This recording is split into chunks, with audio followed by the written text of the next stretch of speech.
Hello, my name is Jeremy Wade, and we're back in my kitchen. But this time, I've pulled out some of that cheese I made a few weeks ago, and we're gonna see how it's doing. It's a little bit early, but I am very curious to how the mold is growing on the interior of the cheese. We could have a fail here, of course, we never know, because this is the first time making this type of cheese. It's a learning process. I did do a method the last time that is adding the Penicillium roqueforti to the actual milk with the culture. However, we're going to try this again soon with adding it to the center layer of the curds.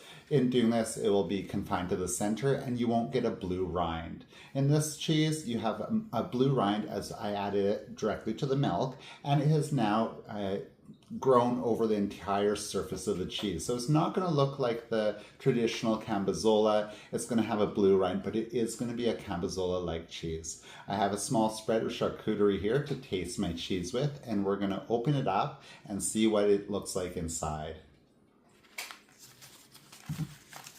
It's currently wrapped in a cheese paper that has a good airflow and keeps the moisture of the cheese. So it looks a little bit disturbing when you open it for the first time, seeing all that blue mold. But you can scrape it off, or you can just leave it as is. It helps contribute to the flavor. So, not sure what we are getting out of this. I found out that my fridge was actually not humid enough, and so I find it made the cheese a little bit harder. So we could go and have had something more like a Stilton cheese. Of course, it's a Stilton-like cheese because we can't call it a Stilton cheese. So we got a knife. Usually for soft cheeses, you want a knife like this. It'll have some holes in it to stop it from sticking as you cut it. I'm not sure what we're going to get here, so let's cut the cheese. It's not too hard, but it is a little bit harder. I'll cut a wedge out. Now, I should be aging this for another 30 days. However, I wanted to see, what it looks like inside currently.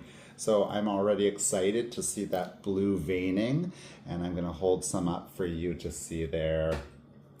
And that's why we add those holes to the cheese so that we can get the oxygen to the center of the cheese where it can actually grow and start breaking down that the proteins and whatnot in the cheese. So, and again, there's the center of the cheese. And if I had left this much longer, it would be nice and creamy. However, I wanted just to see what was going on, and I have other wheels that I'm saving for later, and I'm hoping that that's going to be much more ooey and gooey in the center of the cheese. I hope you enjoyed checking out this video on the update of my cheese. I'm going to have a taste now of the cheese just by itself.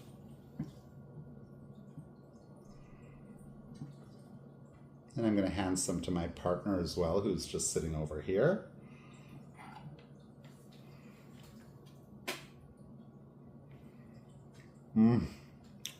That is lovely.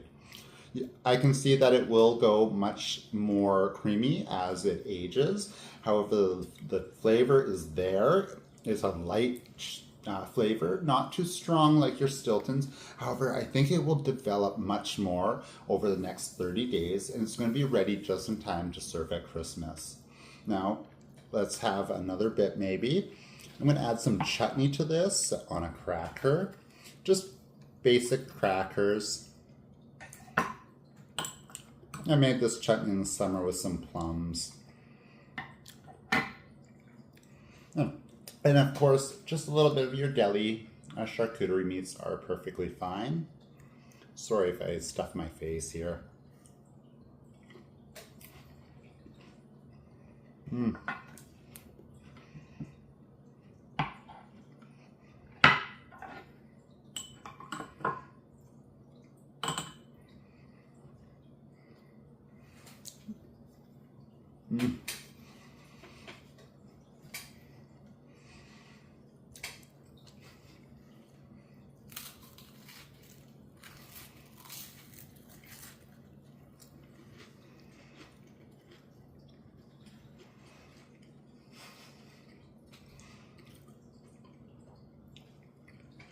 Now you can see the P. roqueforti has really grown on that surface.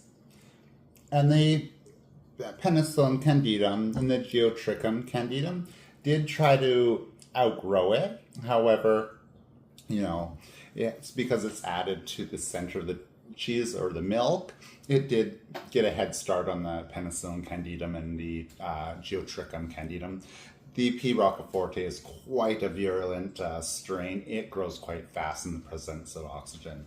Now, I've had a great time checking this cheese out. I hope you've enjoyed the reveal and the test of what my cheese has become after you watched me make it in my last video. If you did miss that video, go and check it out. But don't forget to like, comment, and subscribe if you like that content. There's many videos on my channel. It has different hobbies as well as travel and adventure. Until next time, I have a new Brie video coming out soon, so make sure you hit the notification button so you know that is coming. And have a great week, and maybe go down to the local cheese market and try some of the different blue cheeses.